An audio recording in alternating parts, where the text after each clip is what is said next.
Hello everybody, Mature Simmer here. Hope you're doing well.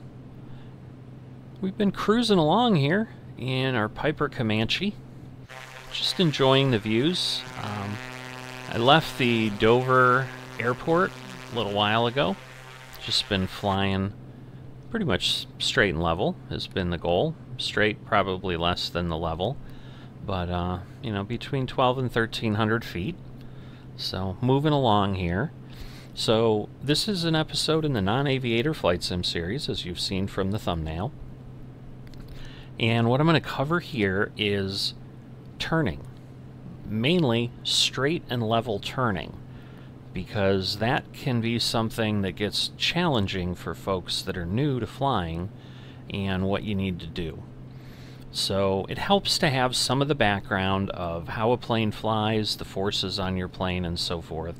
So if you haven't looked at that video in the series yet, I suggest maybe stop this and go back if you don't understand, and go to the link that I have here to take a look at that.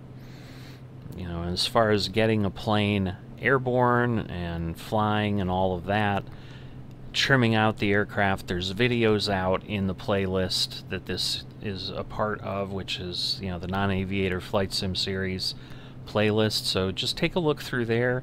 You'll find all those basic pieces. I've got videos out there for those already.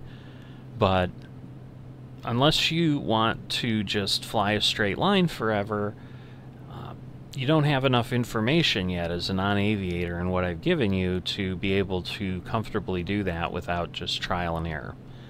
So the challenges you're going to have when you try to turn an aircraft, if you recall, there's always competing forces. We've got thrust, with which the propeller is generating, that's moving us forward. We've got drag, which is the friction from all the wind hitting the plane surfaces as we go forward, that's combating that thrust and trying to slow us down. And so in this case, you know, we're winning that war to the tune of about 120 knots that we're cruising along here at. So we've got about 120 knots more thrust than we have drag. And obviously if we get too slow and get down here in the 40 or 60 knots, we start to fall out of the sky, because then we're not generating enough lift. But again, go back to the video and take a look. So we're going to head over to the Delaware River over there, and so that's going to require us to turn, but we're going to want to stay here at about 1300 feet. So the challenge you're going to have, because all those forces are working on your plane, when I start to turn, some of my energy is going into that, and I'm creating a different profile to the forward wind that in essence is creating a bit more drag, and then that will therefore slow me down, which will cause me to descend if I'm not careful. So what I need to do is provide a little bit of back pressure on the yoke as I turn to combat that and try to stay level. So I'm basically going to be pulling my flight stick to the left and back at the same time. So let's go ahead and make a turn and do that. And again, I'm watching my altimeter, so I'm watching the height there of what's going on, and so I'm descending. You know, my V-speed's also a good indicator. So as long as it's below 0, I'm going down. So I'm continuing to add back pressure, but you'll notice, like, I'm maintaining a consistent angle of a turn. So this is kind of what's called a level turn. I don't know if that's the real name for it. I'll call it a level turn. So I lost, you know, more height than I would have liked, but again, you can easily fix that. And now we'll go back here, level out, and then again, because we haven't really changed altitude substantially, the aircraft was already trimmed out, I should be able to, you know, kind of apply some pressure. You know, we're descending a bit, so I'm going to climb again, get myself close to 0, get myself level, and then because I was trimmed out, I should be able to stay pretty close to that area. You know, I might climb a little bit, get myself back up to 1300. You know, and usually you can float around a little bit. It's you just want to not be descending substantially or any of that, you know. And I'm going to go, I want to kind of head more toward the river. So again, now I'm pushing to the right and still pulling back because I want to maintain 0. See, I'm falling, and you can see the yoke coming back slowly. So I'm intentionally, you know, trying to show you those surfaces so that you can see. And now again, we're going to gently lay it back down so that, and then pull up a little bit. Because again, the plane is reacting to all that. You know, you can see the speed's coming up a tiny bit again because we're no longer turning. So the plane's able to start using all that thrust to go forward. But I just want to be heading more toward the river, just because I think it's a more scenic view for us to look at as we wrap this up. So the biggest trick versus, say, turning a car or something on the ground where you just turn the wheel and all you're doing is turning, because, you know, you're basically held up by the surface that you're driving on. In the air, you have nothing below you. Obviously, you're being pulled down to the earth with gravity. You're generating lift as you're going forward, but you've got to realize that those pressures are going to try to pull you down as you turn if you don't compensate for that.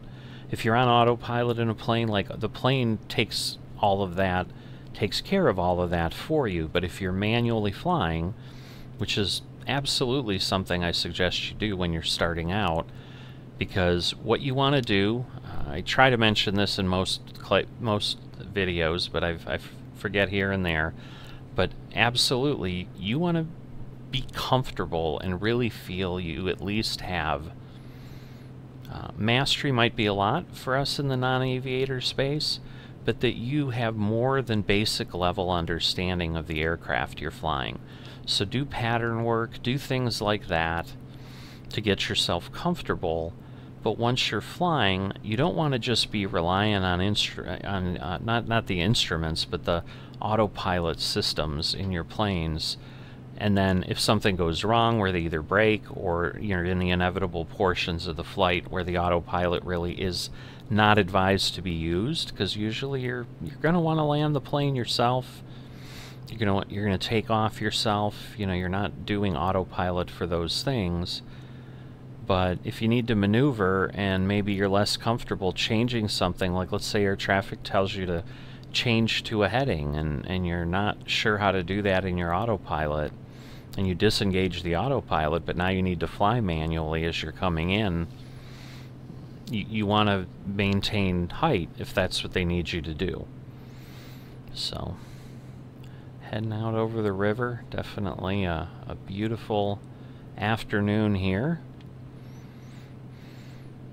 But that's why, you know, you always want to build up that skill set, and that's the goal of a lot of these early videos in the Non-Aviator Flight Sim series, is giving you those basic competencies to be able to comfortably fly and do that. So I suggest, again, as you're practicing your turns, you know, and again, I lost about 100 feet. I could go up here, because what you can do then at this point is obviously, you know, you can pull the nose up a little bit, and you can just, you know, get yourself back up to 1,300 feet. It's going to take a little bit of time in a plane like this, and you'll notice, like, as I'm pulling up, I'm now less than 120 knots, because some of my energy is now going to climbing, and the plane can't maintain on the same power the same speed, because some of that thrust is basically pulling me upwards. Ooh, we're buffeting around here a little bit,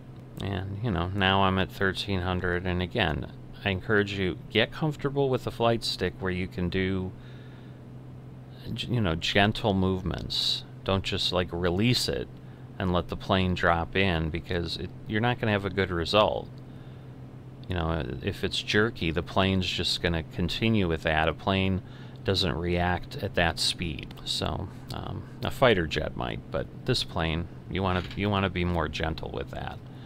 You know, and once again, leveling out, we still ended up at like 1250, so, you know, you'll figure out in your plane, well, I want to climb a little bit past my altitude, because then as it settles down, if I'm not careful, you know, it's then going to descend some to regain speed, basically, because it's its easiest way to regain some speed, and then it'll be up at that 120 level and it'll stay there. But just get comfortable with your aircraft and, you know, and everything you're doing with it, and before you know it, you'll be having a great time flying kind of wherever you need to fly. So hopefully this has helped you understand turning a little bit better and how it differs in an airplane from what you might be doing on the ground. If you've enjoyed the video, have not dropped a like, please consider that. If you are not a subscriber to the channel yet, please consider that. And I will see you next time.